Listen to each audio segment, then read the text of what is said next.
Welcome back, everybody. We got Will and I-Man here from the Block Runner MetaZone, Rovi, and Mscribe, and today we're going to be talking about some Zora. Remember Zora, dude? I do. That thing you faded into obscurity. That I did not fade. No? I merely speculated that it could not work. Which is a justified, I think, position to take. But markets are relaying data straight to our bloodstream that... You know what a measure of intelligence is? No. Being able to change your mind in the face of new data. Ah, interesting. Are you calling yourselves like a... Am I changing my mind? Yeah. Yeah. Wow. Yeah, I mean, once I understood what Pump was doing and what Zora's doing... It's true. I think the attempt here is to supplant the incumbents, such as Instagram and all the streaming platforms. Yeah. It's not a bad look, right? For crypto as a whole, as an industry, it's like, there's an actual motivation happening within like the muckery of just pure shitcoinery, casinery. Yeah.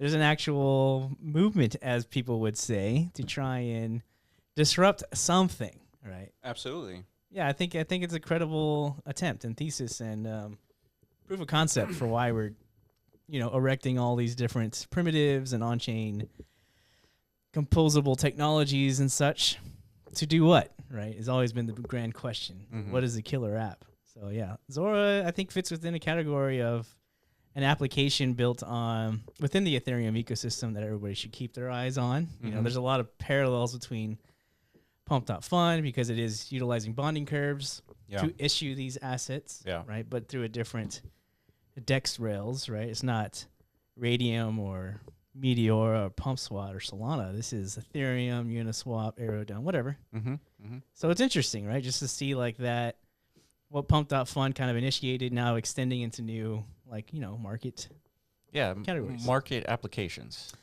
Yes. In this case, they're called creator coins, mm-hmm. right? So posts, whatever.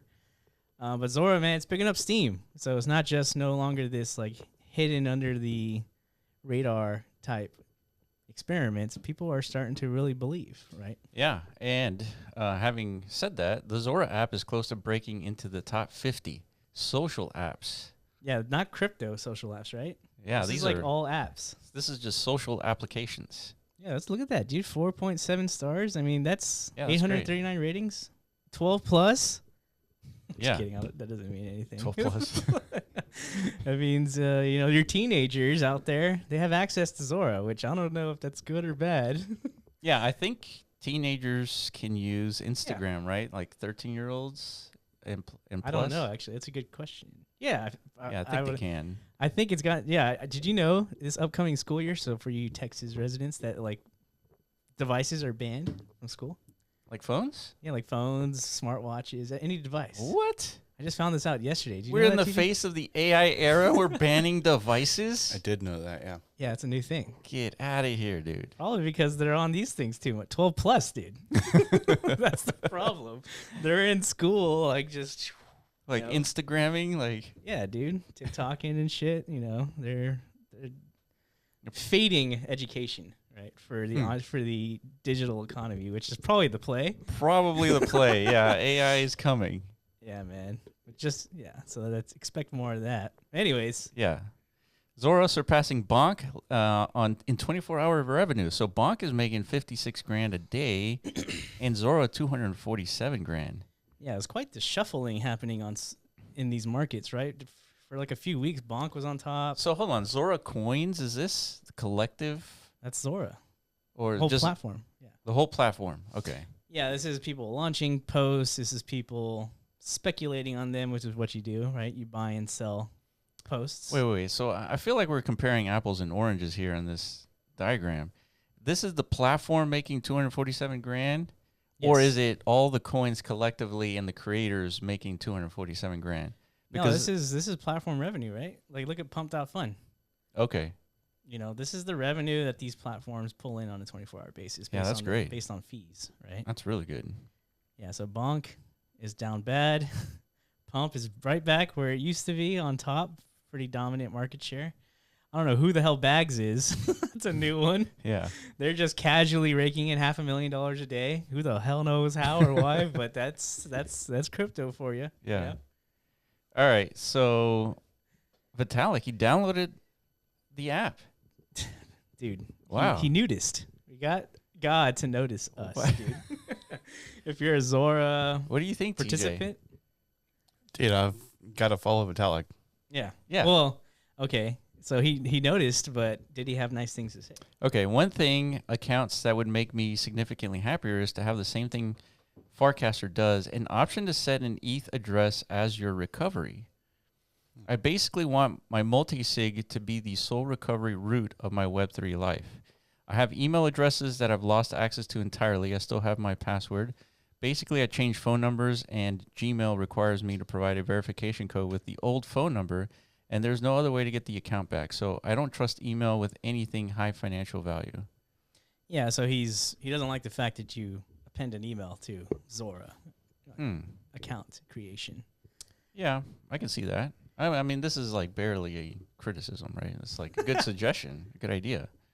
Yeah, and from Zora's point of view, it's like, well, we hear you, Vitalik, and like ETH decentralization maxis, but we've got a consumer demographic to onboard. Yeah, we got 13-year-olds to onboard.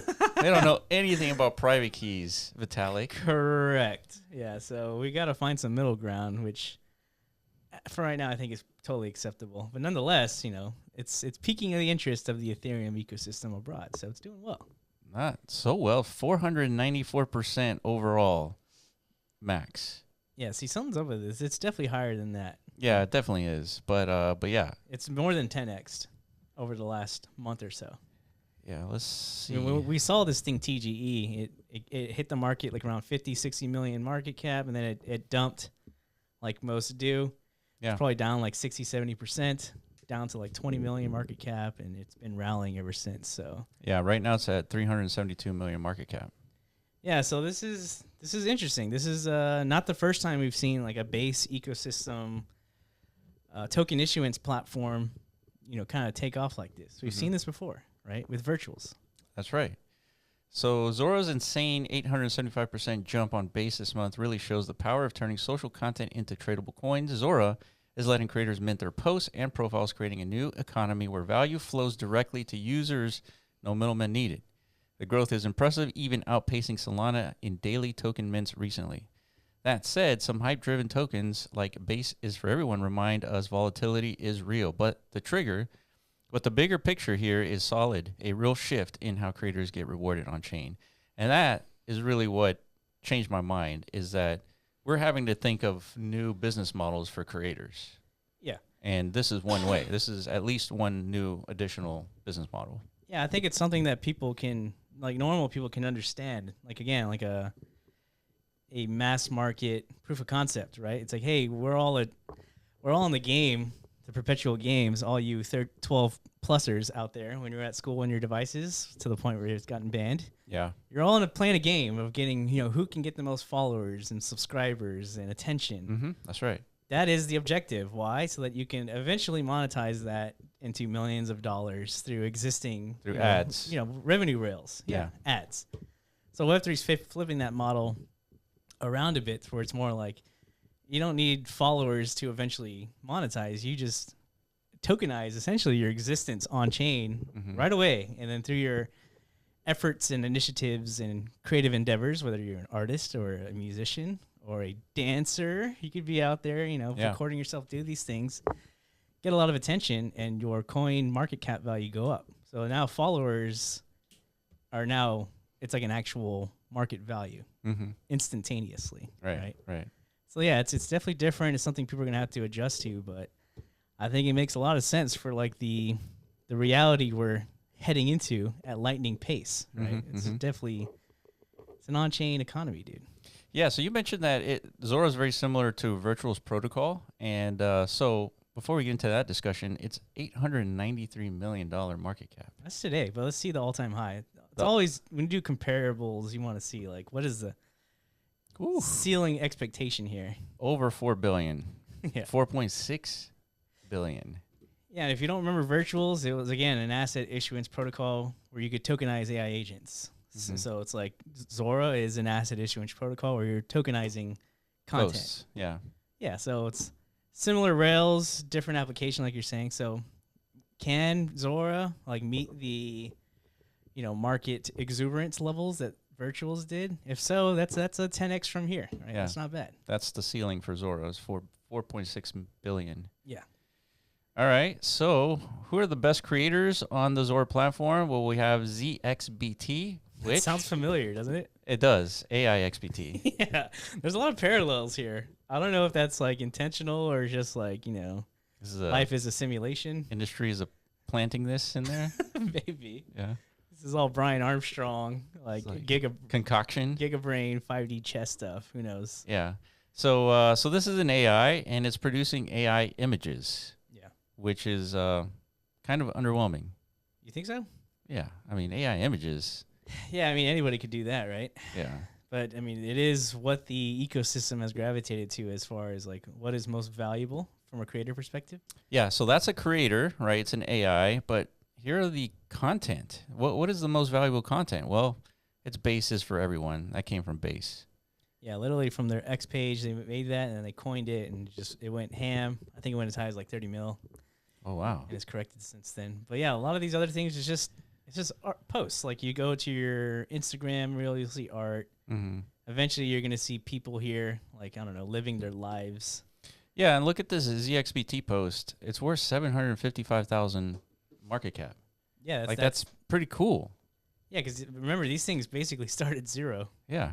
So if you saw this and you're like, I vibe with this AI generated, let me see, zoom in on that. What's happening in there? It's like a digital, it's like a ocean. Yeah, I see a skyline. And like a digital artifact. It's like you're looking through a mirror, right? But there's like some like stoplights that are green and red, and it's like creating like a reflection of light. That's right. See, I'm interpreting. So bye. Very right? Yeah. I mean, I'm more into this base handshake though. Oh, that's fucked, dude. Who's that? Is that Jesse and Brian? Yeah. Oh God. This is the new handshake of the universe. I guess the notable it's because it's awkward and cringy. It's and pretty good. Clearly, like two autists trying to like share a moment with each other. It's like they can't even get a handshake right, dude. Yeah. It's like, man, interpersonal relations are hard for us. See, the AI would vibe with this. It's like, okay, I like this. Yeah, that's good. That's a good post. That's pretty funny. Yeah. So that's the idea, right? That's the gist. You keep your eyes on these creators who are perpetually putting these posts out. Yeah. And hopefully you hit what do you call them? A runner. A runner. Yeah. Yeah. A block runner, right? Ooh, interesting. All right. So Zora's growing, might hit another leg up. The creator coins will follow. Posts will pump after that. What do? Instead of stressing about what to buy, just get Docker.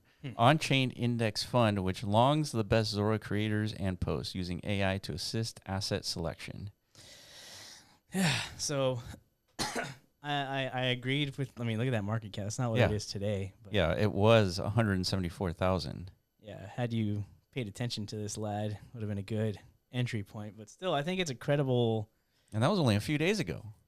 Yeah, I think it's a credible statement to make because that's the feeling I have when approaching like a lot of these platforms, right? It's too hard to keep tabs on these things as they're launching and like try and pick winners and losers. It's so why not, because we've seen this again in the past with virtuals and VaderAI, where there's like sort of like an ETF, if you will, that represents like the ecosystem's growth overall.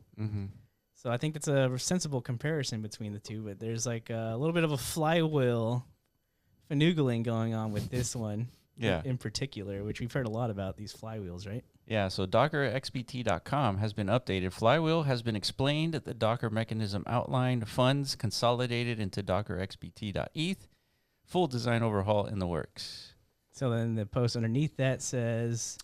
The fund wallet holds about half of Docker in treasury and half of available funds to Ape, as well as fees constantly flowing in.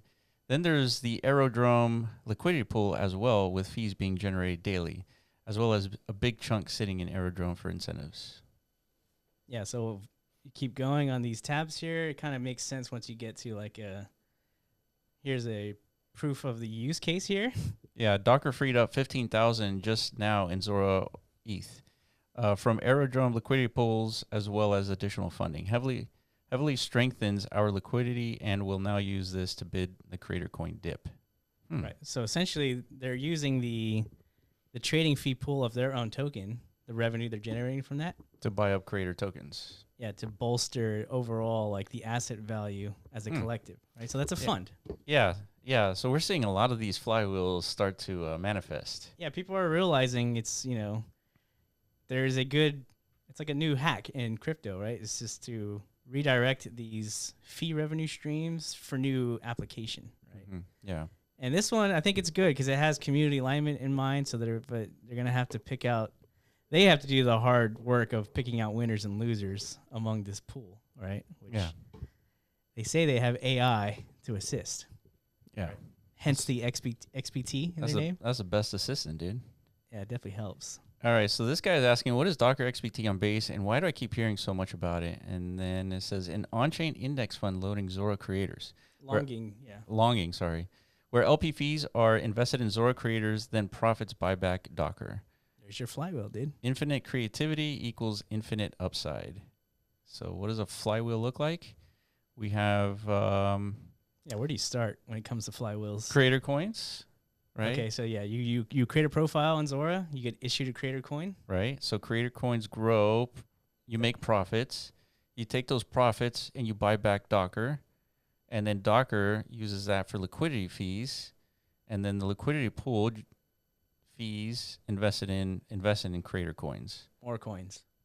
Yeah. Yeah, so this is the ecosystem growth alignment essentially. So Okay. VaderAI did something very similar to this with virtuals, right? Yeah. So what are we looking at here? This is it, dude. This is their fund. 115 grand.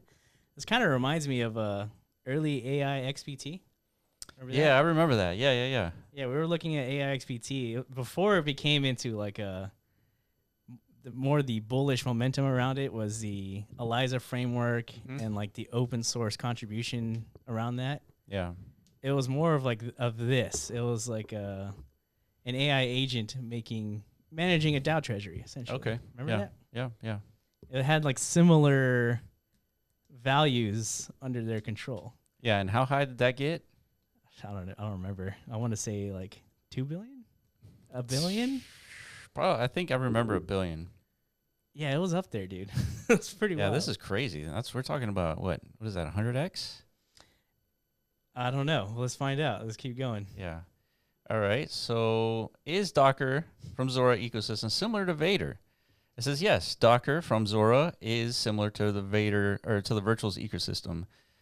Shared notable similarities as tokenized investment vehicles designed to provide exposure to their respective ecosystems' growth, but they also have key differences and focuses. So similarities include a tokenized ecosystem exposure, flywheel mechanism for growth, and then ecosystem-driven value, and then community incentive alignment.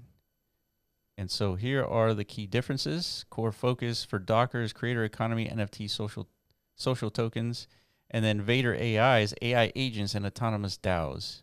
Yeah. So again, different like market categories, but similar execution paths. Yeah. So I think that's where the speculation comes in. And again, it's just something I could see a lot of people gravitating to just because of the difficulty of like actually being a real trencher here, trying to pick out winners and losers. So yeah, as a result, this thing has done pretty well. Right? Yeah. So here's the daily chart, and it right now is 3.6 million market cap. Yeah. Let's look at VaderAI as a comparison, right? And Vader, all-time high, it was at, what is that? 140 million? 142 million. Yeah, so here it is. Do with that information what you will. Yeah. You never know. Can Zora continue to climb? I think that's contingent on a lot of things. I mean, they seem to be onboarding a lot of users. Every time you check out the creator, like new creator list, feels like there's like hundreds of new creator coins being issued an hour, right? Yeah. essentially what that means is just a lot of people downloading the app and just giving it a go. Yeah, posting stuff. Yeah, so if that continues, then a lot of these things could come to fruition, potentially. Yeah, I do think this is going to be a future new business model for creators. Yeah, and the X factor here is, for whatever reason, Coinbase is pushing this pretty damn hard. Yeah, they probably agree. They probably see it written in the... Yeah. I mean, I say for whatever reason, but it's a pretty obvious reason, right? It's like, it's marketing. It makes their ecosystem look better as a whole. Yeah. The more on-chain activity happens. Yeah, but that suggests that they're sort of pumping something that doesn't have potential, and this does. Yeah, because we understand what happens when tokens go up, like when Zora. I mean, we're talking getting close to $500 million market cap. That drives a lot of awareness and attention to the ecosystem, and then therefore volumes go up. Therefore, there's like a greater appetite for different creators to kind of like come in and be a part of that, right? Yeah, all of a sudden you see Beeple in here. That's a big. Well, I don't know. I think he's getting sued or something. Is it really? Something about like Nakamigos or something. He like he did like that. a weird PR stunt. Huh. And like some people lost a lot of money because of him. I don't know. Well, yeah. He didn't make $70 million in one shot. $69 million to be exact. Yeah, he's that lived long enough to become a villain type. That's right. Story arc, right? All right, guys, that's it for us. We talked about Zora and its comparison to Vader. If you guys have any questions, please leave a comment down below. Appreciate you for watching, and we will catch you in the next video.